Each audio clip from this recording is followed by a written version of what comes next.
Today I am going to take class about the hard water and the soft water.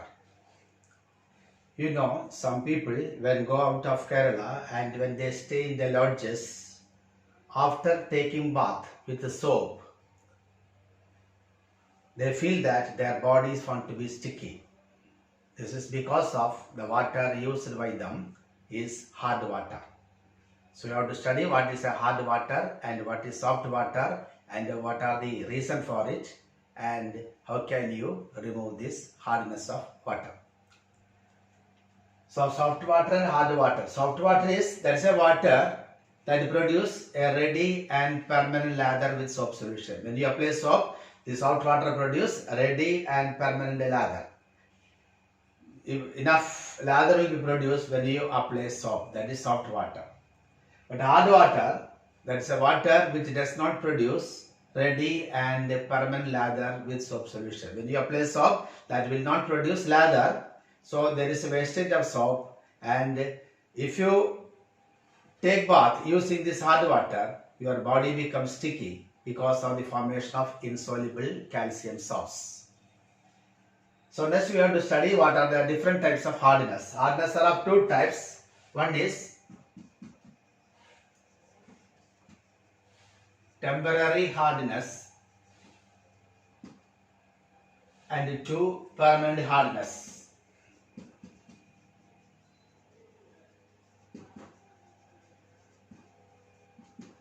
There are two types of hardness. One is temporary hardness and the other is permanent hardness. Now what is the reason for temporary hardness? The temporary hardness is due to the presence of soluble bicarbonates of calcium and magnesium. Temporary hardness occur due to the solubility of bicarbonates of calcium and magnesium. But permanent hardness, this permanent hardness is occurring due to the presence of sulfates and chlorides. Sulfate and chloride of calcium and magnesium.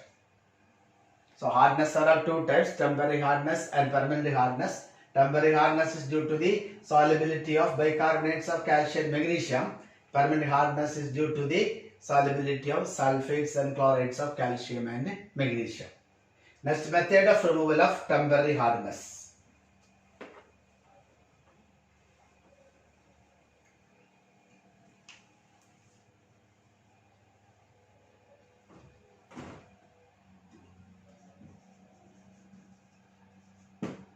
Method to remove temporary hardness. The first method for removing temporary hardness is by boiling.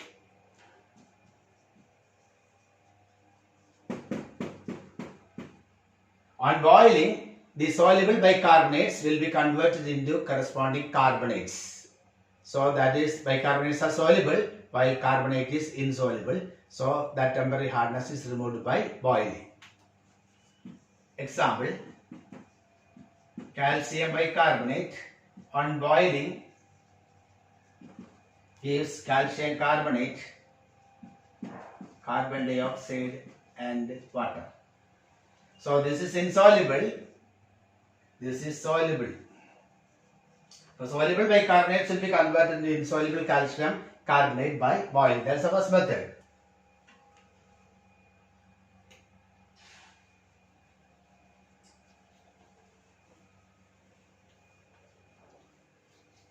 Second method is by Clark's method.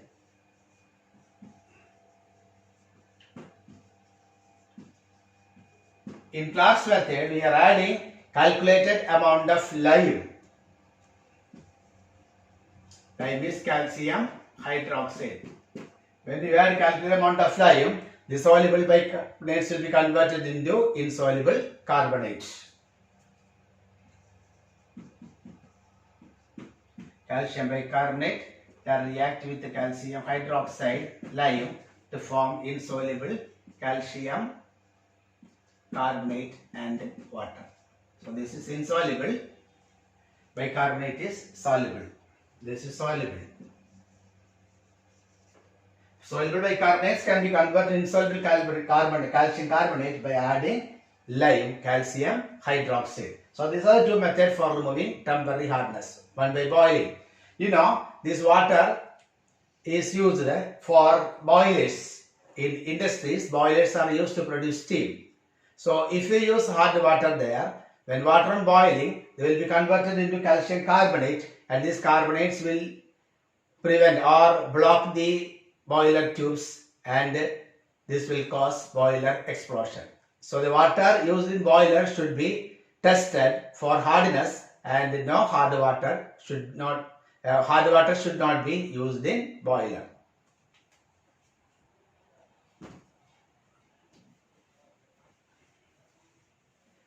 Next is a method to remove the permanent hardness. Permanent hardness is due to the solubility of calcium, the sulfates and chlorides of calcium and magnesium.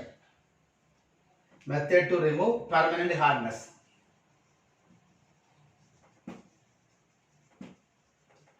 Method to remove permanent hardness. One is by adding sodium carbonate. By adding sodium carbonate, we can convert the soluble sulfates and chlorides into insoluble carbonate. For example, calcium chloride that react with the sodium carbonate to form calcium carbonate plus sodium chloride. So the soluble calcium chloride, this is soluble, and this become insoluble. Soluble sulfates and chlorides can be converted into insoluble carbonate by adding sodium carbonate. The next method is Kalgan process.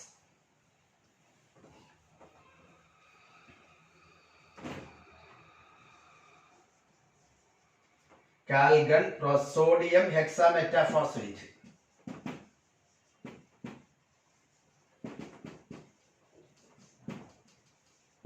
That is Na6P6O8.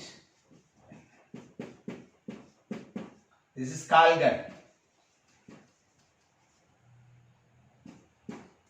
In Kalgan process, the water is allowed to pass through a chamber containing Kalgan, that is sodium hexametaphosphate. Here, the calcium and magnesium ions are exchanged with the sodium ions. Calcium and magnesium ions, they are present, Ca2 plus ions or Mg2 plus ions present in water. They are exchanged with the sodium ion. So exchange sodium ions. So calcium and magnesium ions will go into the Kalgan, while sodium ions will go into the solution. So you can remove the permanent hardness by using this process called the Kalgan method. Sodium hexametaphosphate Na6P6O18. The next method to remove the permanent hardness of water is permutate process. Permutate process or zeolite process. Permutate process or sodium zeolite process. Hydrated sodium aluminum silicate, that is zeolite. Hydrated sodium aluminum silicate. Here is also ion exchange takes place. When water is allowed to pass through this zeolite kept in a chamber, there will be exchange of ions. The sodium ions in the zeolite, that will be exchanged with the calcium and magnesium ions present in hard water. So the water coming out from the zeolite chamber will not contain calcium and magnesium ions, it contains only sodium ions. So permanent hardness can be removed by this ion exchange method called permutate process or zeolite process. So these are the various methods for removing the hardness of water. The things to remember is, when temporary hardness water or hard water on boiling, the bicarbonates will be converted to carbonate. So water used in boiler should be free from hardness. Similarly, when you take bath in using hard water, when you use soap, apply soap, there is wastage of soap as well as this soap when applied to hot water that forms calcium salts and which will form a scum which is stick in our body. So you feel a sticky feeling if you take bath in hot water.